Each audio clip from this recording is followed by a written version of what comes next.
Hello, community.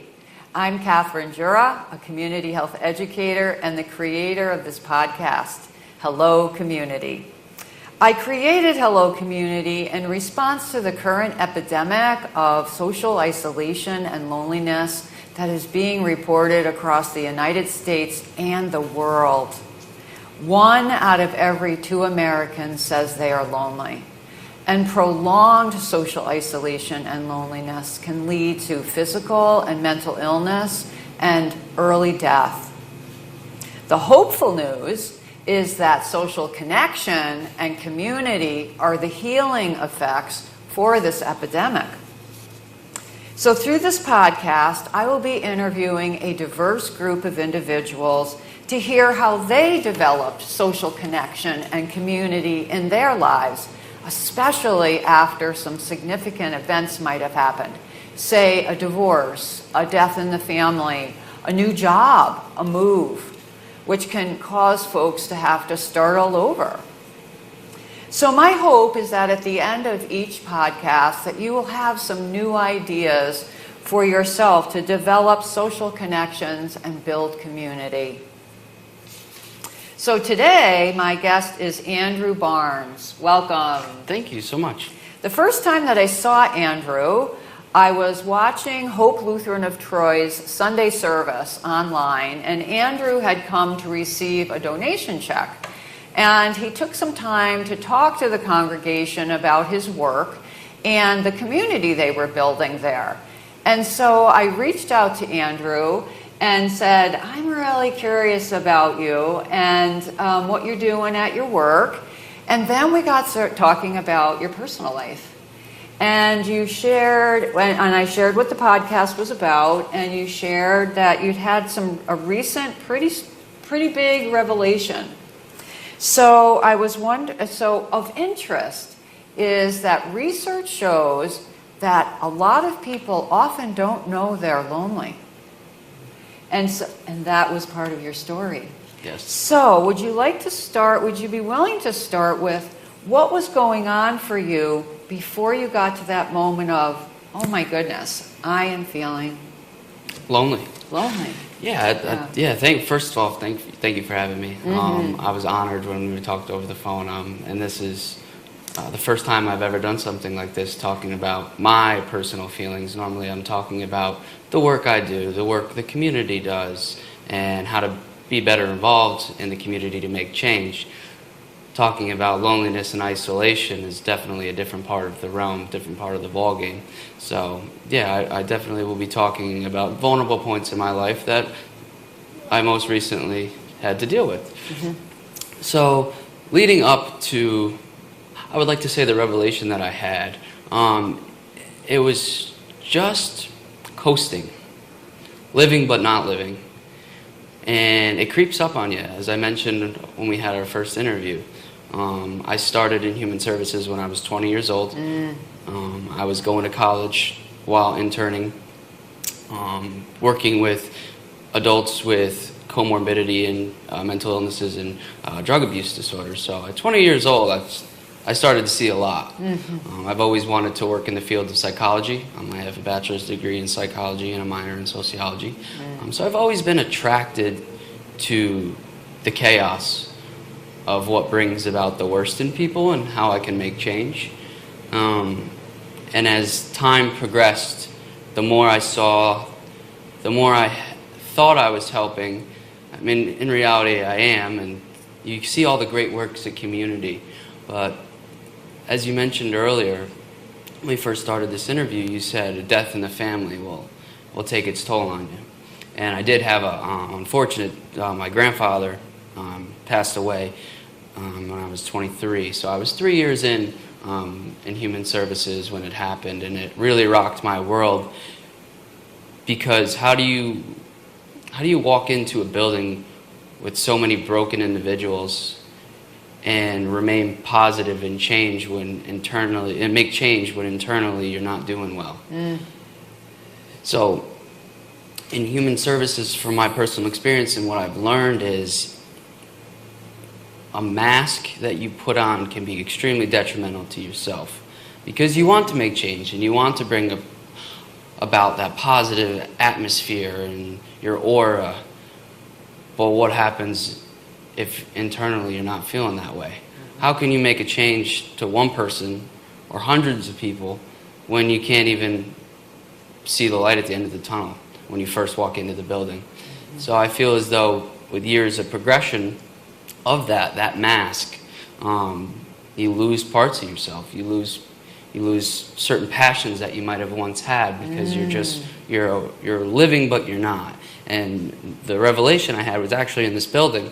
A wonderful gentleman asked me, if I still write. And I was like, I haven't wrote poetry in years. And he asked me why, and I couldn't answer. I was like, I don't know.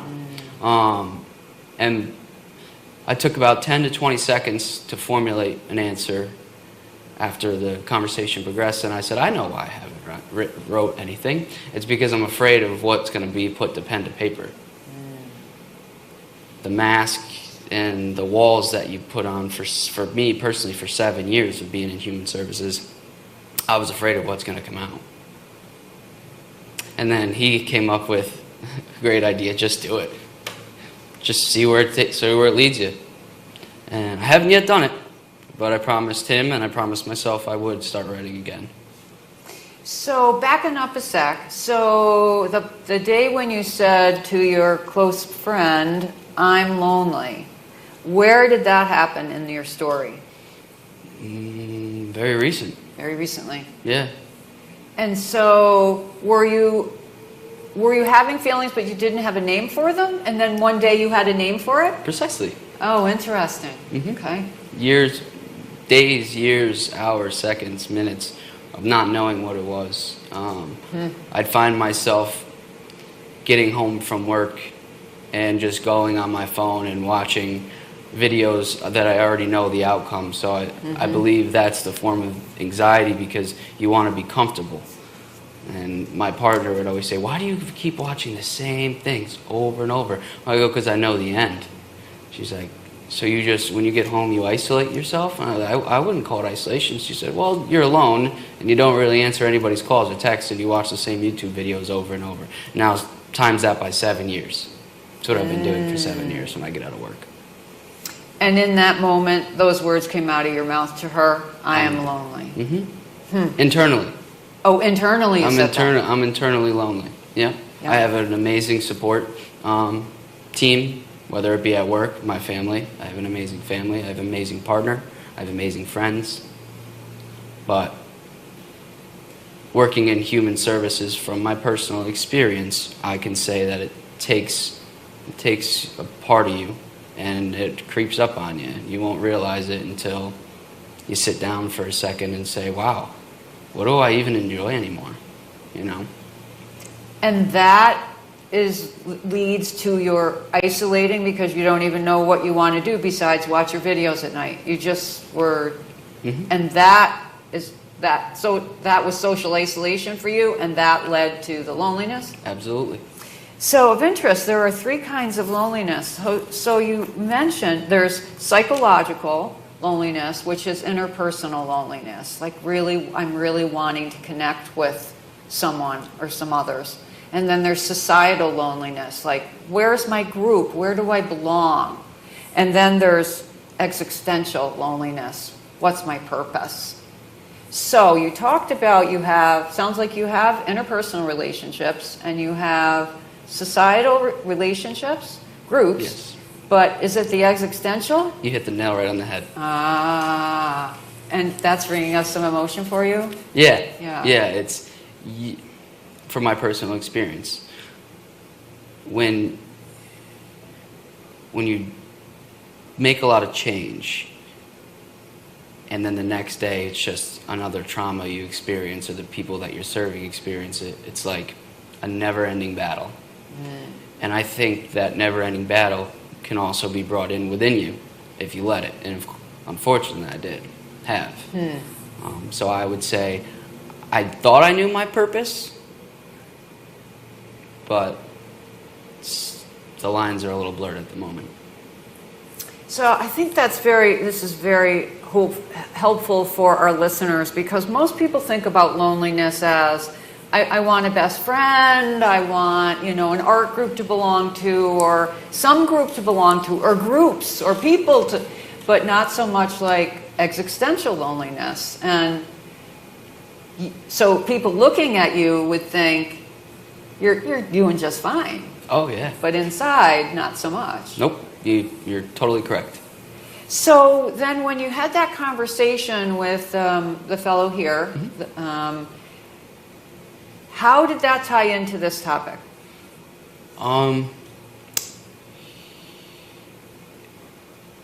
He posed questions that I haven't even been answering myself. And this is just a random conversation. So I wonder, would this revelation even happen if he didn't talk about the speech that I made and the passion behind my words? And of course, there's always passion behind my words when I talk about community involvement and making change in the lives of people. But when I noticed, and I think he did as well, when I'm saying these things, I'm also thinking like, do I still have this spark? Do I still have this passion when I lost so many passions that I once had? I can talk till I'm blue in the face about making change, but if I can't make the sacrifices and change for myself, then what's my purpose? Is there really passion behind these words? So when you said you had them, but you lost them, do you know what happened? I started working in human services. Oh. 19 years old was probably the happiest I've been. And what was happening then?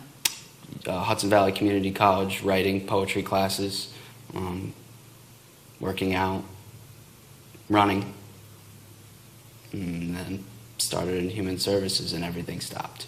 I'm not blaming human services, I'm just saying the work in which it entails can bring about the worst in people. Internally. Yep. So help me a little bit with the shift. Went from focusing on yourself, was that what was going on in Hudson Valley? Precisely. School, exercise, poetry, focusing on yourself. And then when you started working, you started letting that stuff go? Is that what happened? Absolutely. Okay. And was that because of the hours, because of the trauma you were seeing that you shared about, and you just isolated? Yep. I would say what I've seen. What you've seen. Mm-hmm. And then with that isolation, did that somehow become healing in its own way? But Yes. it also became what led to realizing, holy mackerel, I'm lonely. It's 100% a double-edged sword.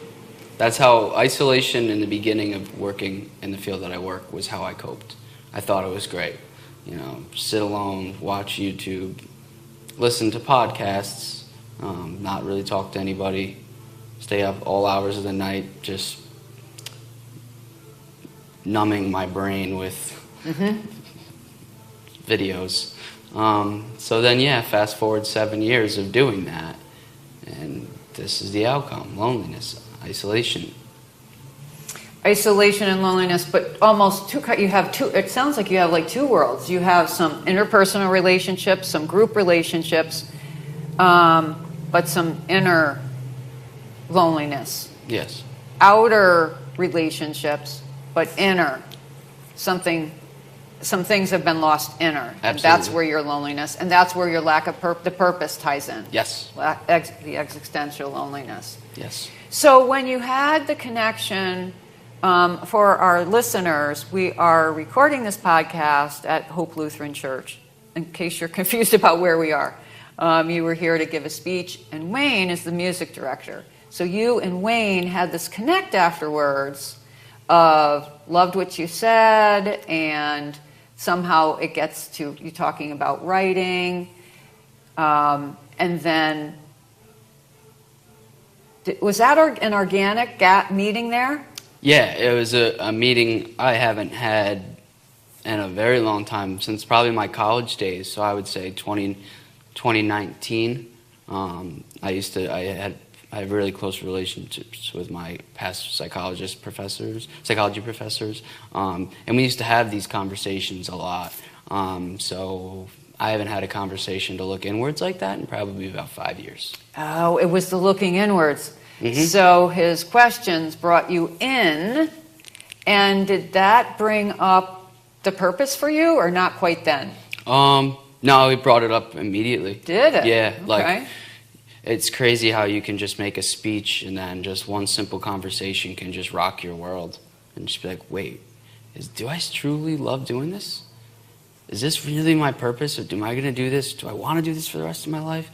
Do I want to self-isolate for the rest of my life? Do I want to not know how to deal with these emotions and seeing what I see every day and seeing what I saw in the past? It's like, because it's only going to get worse. Like human services, you can change a family's life or a person's life, but there's always going to be another person, another family that's going to come right through those doors who might be in a worse situation, and even a difficult case, maybe a more difficult case.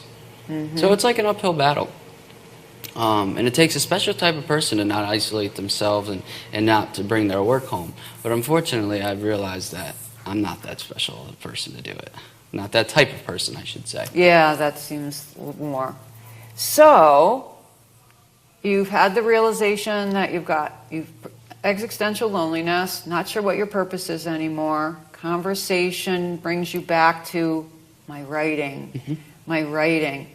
And so do you feel like that was your first step towards moving out of the patterns that you've developed slowly, probably unconsciously, right? Yeah. To where you are today? Absolutely. I'm talking more than I ever have. Oh. Whether it be with peers, family members, my partner. I just internalized everything for so long. It's just who I was and who I am currently, but I'm talking more. Ever since that conversation here, I'm talking more, and it's a proud moment, and it's a step in the way of trying to get out of this isolation and loneliness rut. Wow, that is really I think inspiring for our listeners, that it isn't always some big gigantic something. Some big gigantic turn left, turn right, move, change my life. A conversation after something you did that really inspired him. And I was inspired watching you online. That's why I reached out to you. So that part, that mask that you wear is very powerful. Yeah. Because it caused me to call you. But the story you told is still true about what you do at work. But what we're learning from each other is that there's been a cost for you, and it's brought you to this place of loneliness. So what are you thinking now? Now that you've had the interaction, you're sharing more, which is gigantic. Is that making you feel less socially isolated? Yes. Yeah, to an extent. Bit, yeah. There will still be days where if I have a rough day at work, I'll tell my partner, you don't come over for another like 2 hours. I need time to just process it and try to process my emotions towards it. As I mentioned, I was emotionless for a very long time prior to the realization that I was lonely. Mm-hmm. So it's basically a reworking of my emotions is the battle that I'm, it's okay to feel sad, where I've always just, nope, not going to feel sad. I refuse to do it. I refuse to feel sorry for myself. And in turn, it went the opposite way, and now I'm finally trying to realize what it feels like to be sad. So isolation definitely comes at an extreme cost, and it creeps up on you, and it'll break you. Just takes a simple conversation like that. I was driving home, leaving here, and I'm just like, where am I going? What am I doing? What's my purpose? Am I even happy? What is happiness? What is sadness? Wow, how moving. Wow. So, moving forward, you're talking more. Yes. and that's helping you feel less socially isolated. It's kind of tricky because you had on the surface relationships and groups, but behind that surface there was the loneliness. Mm-hmm. So is the connecting now that you're connecting more on a feeling level, are those connections feeling more like connections? Yes. Yes. Okay. Absolutely. 110%. Still dealing with the anxiety, I'd say, of not knowing if I want to continue with this career. That's just, you wake up. I love making change, and I love being a part of something bigger than myself. But at what cost? When you wake up and you're sitting like, I know I'm going to make someone smile today, but am I going to smile inside? Mm-hmm. It really does affect your workload, and I find myself zoning out, just like, is this really what I want to do? Like, yeah. So I would say a career change might be in my future. Mm-hmm. Mm-hmm. Because when we're having this conversation, I'm assuming you can just tell it's all rooting from. It's not my family. It's not my friends. It's not my partner. I have my beliefs. It's not that.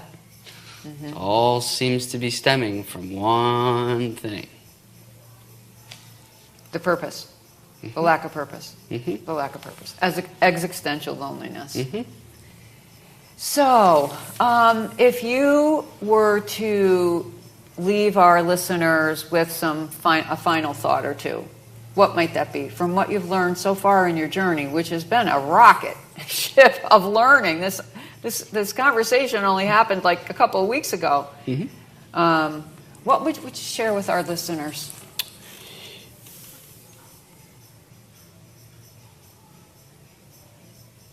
Take a step back and ask yourself the questions that you're most afraid to ask yourself. Because if you're going through the motions of life, and you might think that what you're doing is amazing, and if it is amazing, that's great, but is it amazing for you? Mm-hmm. Taking a step back, involving yourself in the tricky conversations that you don't want to have, and that whether it needs to be with yourself, talk about it with your family, your friends, your partner, your whatever religion. I think if you don't have the tricky conversations, you're not going to be living. You'll be just coasting through life for 7 years, and I'm saying 7 years because that's what's happened to me, and I wouldn't wish it on anybody. It's a very dangerous thing to just coast. Are the tricky conversations the ones that have emotion in them? Yes. Sharing your emotions. So the connections were a little more superficial. And now you're suggesting to our listeners that your conversations be of substance. Of what's going on. Internal substance. Absolutely. Yeah. Wow. Well, this has been very moving, very, very moving. I am so grateful that you came and were willing to be so honest and so vulnerable. I knew you were, but you really have shared tremendously. And I know our listeners will be touched by what you've said. And that is the hope of the podcast, is that folks will come away with an idea or two or recognize, hey, I am lonely. Hey, your story is so powerful because you had an outer picture of a pretty good life and an inner picture of real pain. Yes. And the power of a conversation. That's another thing I heard, and now you're on a different path. Yep. So thank you again. Thank you for having me. You are so welcome. So to our listeners, if you'd like more information or more episodes or links, take a look here at our Hello Community podcast. If you're looking for some online support, Google Project Unlonely. There is both a book written by a physician and there is a website. Really beautiful, lots of art. Project Unlonely was started by a physician who saw the value of art in healing loneliness. So, and if you feel that this podcast was helpful, please do share it with someone. And together, let's support each other to lives of social connection and community. Until next time. The content of this podcast is not intended to be a substitute for professional medical or mental health advice, diagnosis, or treatment. Please always seek the advice of a qualified healthcare professional or mental health provider for any questions you may have regarding a medical condition or mental health concern.